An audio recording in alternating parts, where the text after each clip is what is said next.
ना, हमारे घर से और पता नहीं कितने खामनाई निकलेंगे। बहुत हमारे जो पेट में बच्चे हैं ना, वो भी हमने उन्हीं के लिए रखे हैं, अपने इमाम हुसैन के लिए, अपने इस्लाम के लिए।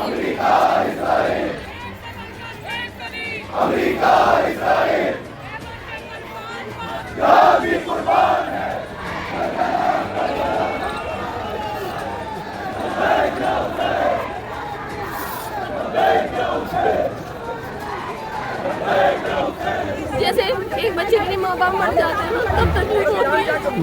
ऐसी तकलीफ हमें है कि हमारी कौम यतीम हुई है, हमारी कौम के रहबर को मारा है, नहीं बोल पाएंगे हम।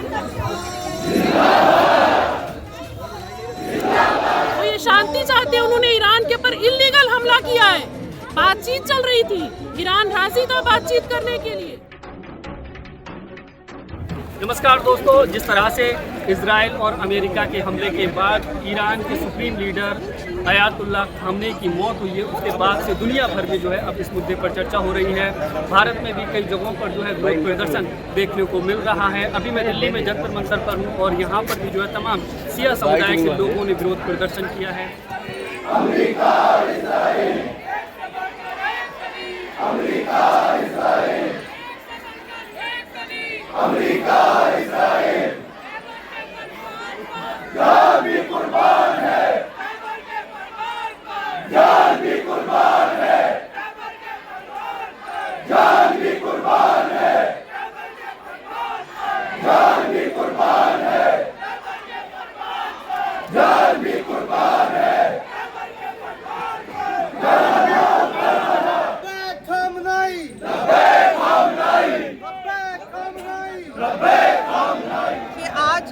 खामनेई साहब की शहादत नहीं हुई, बल्कि हक की शहादत हुई है, इंसानियत की शहादत हुई है, उस आइडियोलॉजी की शहादत हुई है जो बेहतरीन आइडियोलॉजी का मालिक है।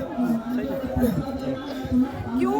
इसलिए कि जिस वक्त गाजा में छोटे छोटे बच्चों पर भूखे प्यासे जुल्म किया जा रहा था, उनके पैरों से उनकी ज़मीन छीनी जा रही थी, तमाम कंट्रियां खामोश थी।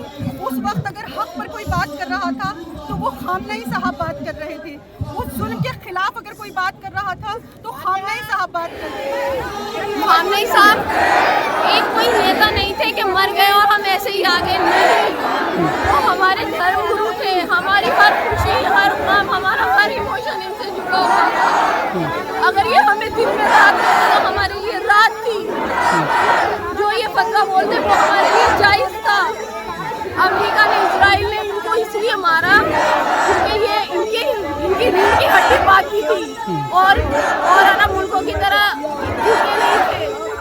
और हमको डोनाल्ड ट्रंप को ये पसंद है कि कोई इनके आगे खड़ा हो।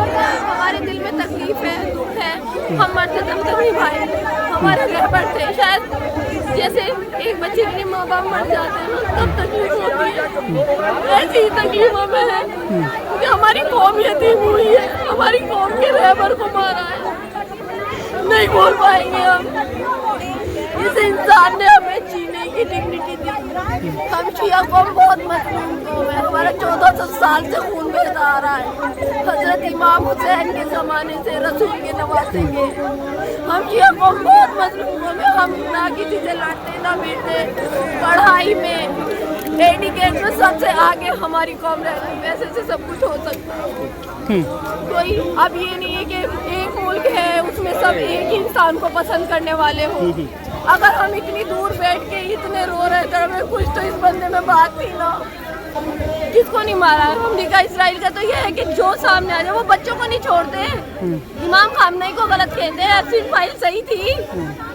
एप्स्टीन फाइल में क्या है आप सब जानते हैं, छोटी छोटी बच्चियों के साथ क्या वो सही था? खामनेई साहब ऐसे तो नहीं थे, धर्म गुरु है। तो अमेरिका और इजराइल को क्या कहेंगे फिर आप? मुर्दाबाद अमेरिका, इजराइल मुर्दाबाद। डोनाल्ड ट्रंप, खुदा की लानत हो तुम पे। तुम जब तक जियो, किसी जिल्लत के साथ जियो, एप्स्टीन फाइल तुम्हारा कभी पीछा न छोड़े।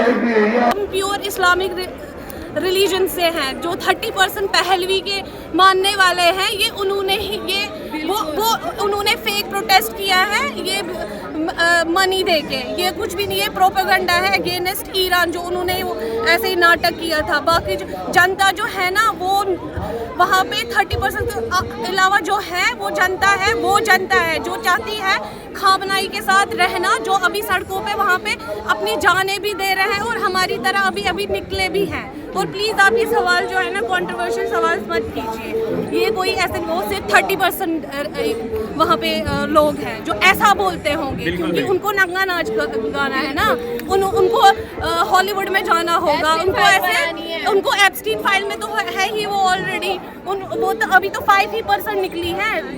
अल्लाह करे इंशाल्लाह जल्दी खात्मा है अमेरिका का और इसराइल का, जल्दी इंशाल्लाह। और अली खामनाई जो उनको शहादत मिली है वो हम शिया लोग हैं, हमारे विरसे में है शहादत, हम इन चीज़ों से घबराते नहीं हैं, वो इनके विरसे में है, वो हमारे खून में है, हम देते रहेंगे। अगर एक खामनाई उन्होंने शहीद किया ना, हमारे घर से और पता नहीं कितने खामनाई निकलेंगे। बहुत हमारे जो पेट में बच्चे हैं ना वो भी हमने उन्हीं के लिए रखे हैं, अपने इमाम हुसैन के लिए, अपने इस्लाम के लिए। तो हमसे प्लीज ये सवाल मत कीजिए प्लीज, आज हो गया इंटरव्यू।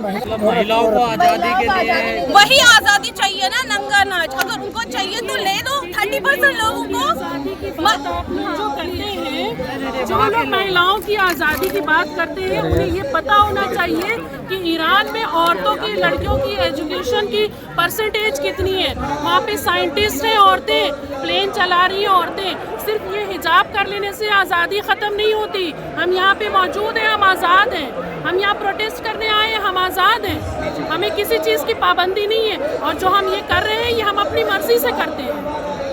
अगर आप ये सोचते हैं कि जो आज़ाद मुल्क हैं, जिनको आप सो कॉल्ड आज़ादी समझते हैं, वो औरतों के साथ कितना जुल्म कर रहे हैं। तो अमेरिका और इजराइल किस तरीके की आज़ादी देना चाहता है? किस तरीके की, देखिए तो आप वो किस तरीके की आज़ादी दे रहे हैं। औरतों के उसके साथ एप्स्टीन फाइल्स आपको सबको मालूम होगा, उन्होंने औरतों के साथ कितने जुल्म किए हैं, छोटी छोटी बच्चियों के साथ उन लोगों ने जुल्म किए हैं। आप सबसे कोई बात छुपी भी नहीं है, सब मालूम है। स्कूल पर बमबारी हुई, हाँ वो किसने की है? 90 बच्चे 90 छोटी बच्चियां। बमबारी हुई है। जो लोग औरतों के हुकूक की बात कर रहे हैं वो स्कूल, लड़कियों के स्कूल पे बमबारी कर रहे हैं। अब दुनिया को समझ जाना चाहिए कि कौन किस लेवल का कहाँ पे कितना वो है कि वो कह कुछ रहा है और कर कुछ रहा है। करने और कहने में बहुत फर्क है। वो कहते हैं हम शांति चाहते हैं, वो ये शांति चाहते हैं। उन्होंने ईरान के ऊपर इल्लीगल हमला किया है, बातचीत चल रही थी, ईरान राजी था बातचीत करने के लिए। कहा जा रहा परमाणु हथियारों पे काम कर रहा था। परमाणु हथियारों पे ईरान ने तो कह दिया था ना कि हम नहीं बनाएंगे। जब कह दिया तो नहीं बनाएंगे, तो ये कौन होते हैं? ये क्या पूरी दुनिया के ठेकेदार बने बैठे हैं कि ये सिर्फ इस बेस पे एक मुल्क पे हमला कर देंगे और लोगों को मार डालेंगे? रूस कह रहा है कि बातचीत से मामले को हल किया जाए। तो बातचीत तो हो रही थी ना, पिछली बार भी जब बातचीत हो रही थी हमास के साथ, तो इन्होंने वहाँ पे उनके जितने भी लोग थे सबको वहाँ पे बम मार दिया था। मारा था कि नहीं मारा था? आप लोग तो रिपोर्टर लोग हैं, आप लोगों को हमसे ज़्यादा जो है, आप लोगों को हमसे ज़्यादा जानकारी है इन बातों की।